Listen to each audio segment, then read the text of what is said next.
Hello everyone. So today we are going to start our main topic, which is ordinary differential equations.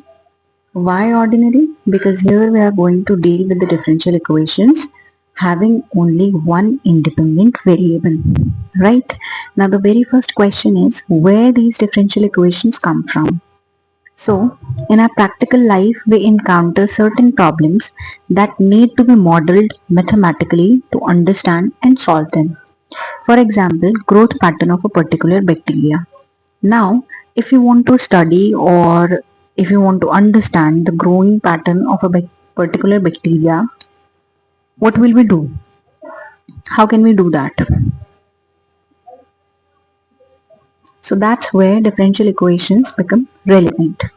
Okay, what we'll do is we'll first model our problem, and while modeling, we have to keep some things in mind, like how the pattern is changing, how the population is growing, and what are the factors that are affecting our population, and death rate, birth rate, and availability of resources, etc.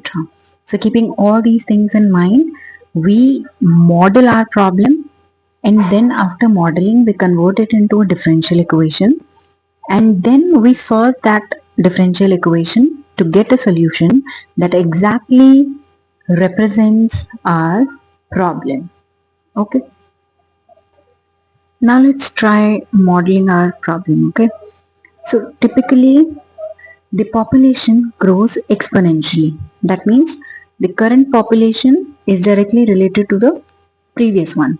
For example, if we have three bacteria and each bacteria is getting split into two, okay, then we will have six bacteria. That means our population will get doubled, right? So our current population will depend on the previous population, right? Now if we use the same concept here, that means the population of that bacteria is growing exponentially, then what we'll have is dp by dt is directly proportional to p.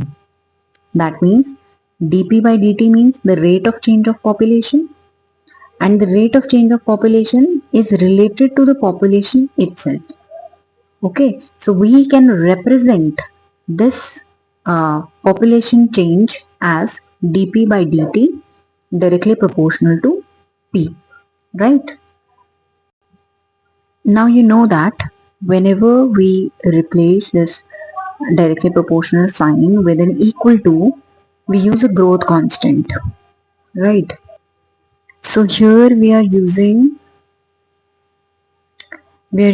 r as growth constant. Okay, now you can see that we first modeled our equation, our problem. We first modeled our problem, and then we converted into a differential equation. Now you can solve this equation by just simply separating the variables and then integrating both sides. You'll get natural log of p equals rt plus c, and then using exponential function both sides, we'll have p equals a e raised to the power rt, where a is equals to e raised to the power c. So now you can see that we have a solution that exactly represents the population change over time. Okay, now suppose we have the same situation in a controlled environment. Then we can use a logistic growth model for this problem. Now what do you mean by controlled environment? Controlled environment is an environment where the resources are limited. Now, if you observed in the above scenario, we did not impose any condition on resources. But here we are saying that we have the controlled environment, we have limited resources.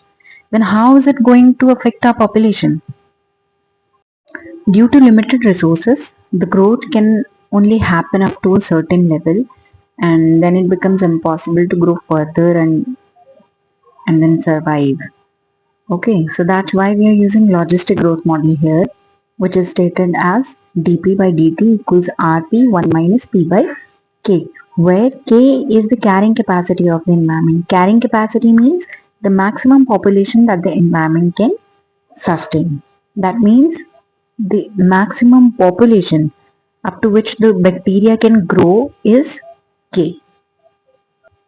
Like if you observed in the above solution, when the time approaches infinity, our population becomes uncontrollable. That means time is approaching infinity, p is also becoming infinity, right? But this is not the case here. Here, the maximum population that uh, we can have is k. Okay, k is the carrying capacity. So when t approaches infinity, our p will become k, and k by k will become 1. 1 minus 1 is 0. That's why our dp by dt will ultimately become 0. That means there will not be any change after our population reaches the carrying capacity. Also, if you can see that in both the cases, we solved the same problem. That means the growing pattern of the bacteria, right? But we used different differential equations in the above case and in this case. Why? Because we imposed different conditions in both the cases. Here in the above case, we said that the resources are unlimited, and here we said that the resources are limited. Now, when you have this differential equation, what we'll do is, similarly as we done before, we'll solve this differential equation and we'll get a solution that will exactly represent our problem. So here I'm not solving this equation, I'm just directly giving you the solution, which is pt equals k upon 1 plus k minus p naught upon p naught e raised to the power minus rt. Here p naught is the initial population. That means when the time was 0, our population was p naught. Okay. Here you can see that this is the initial condition that we used to solve this equation, which was pt equals p naught when t was 0. Now, if you remember when we solved the exponential growth model, we had this solution p equals a e raised to the power rt. Here you can see that a is an arbitrary constant. Why? Because a was e raised to the power c and c is an arbitrary constant, and because a is depending on c, that means a is also a arbitrary constant. But here in this equation, you do not have any arbitrary constant. Every variable here is known to us. Okay. Now you would be wondering why. Why we don't have any arbitrary constant in this case. So the answer is, here in solving the differential equation that we used in this case, we used an initial condition with that. That's why we don't have any arbitrary constant here.